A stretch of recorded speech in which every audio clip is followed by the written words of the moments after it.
போக்குவரத்து காவலர்கள் மீது நீதிமன்றம் அதிருப்தி தெரிவித்திருக்கிறது. இதுகுறித்த முழு விவரங்களுடன் இணைந்திருக்கிறார் எமது செய்தியாளர் சக்திவேல். சக்திவேல், வணக்கம். நீதிமன்றம் பிறப்பித்த உத்தரவின் விவரங்களை பதிவு செய்யுங்க. நிச்சயமாக வணக்கம் பவித்ரா.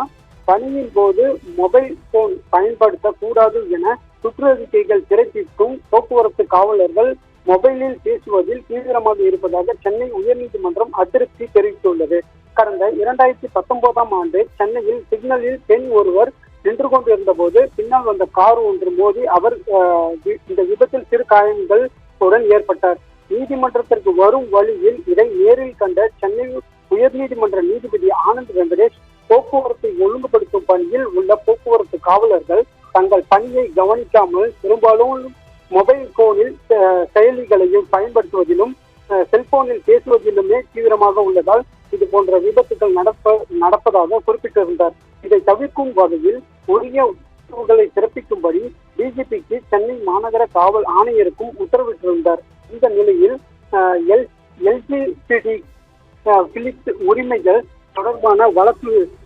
தொடர்பான விசாரணையின் போது நீதிபதி ஆனந்த் வெங்கடேஷ் கடந்த 2019 ஆண்டுக்கு உயர்நீதிமன்ற உத்தரவுக்கு பிறகு உயர் அதிகாரிகள் பல சுற்றறிக்கைகள் பிறப்பித்த போதும் போக்குவரத்து காவலர்கள் தீவிர போக்குவரத்து நெரிசலில் நேரங்களில் மொபைல் போனில் பேசுவதிலிருந்து தீவிரமாக உள்ளதாக அதிருப்தியை தெரிவித்தார்.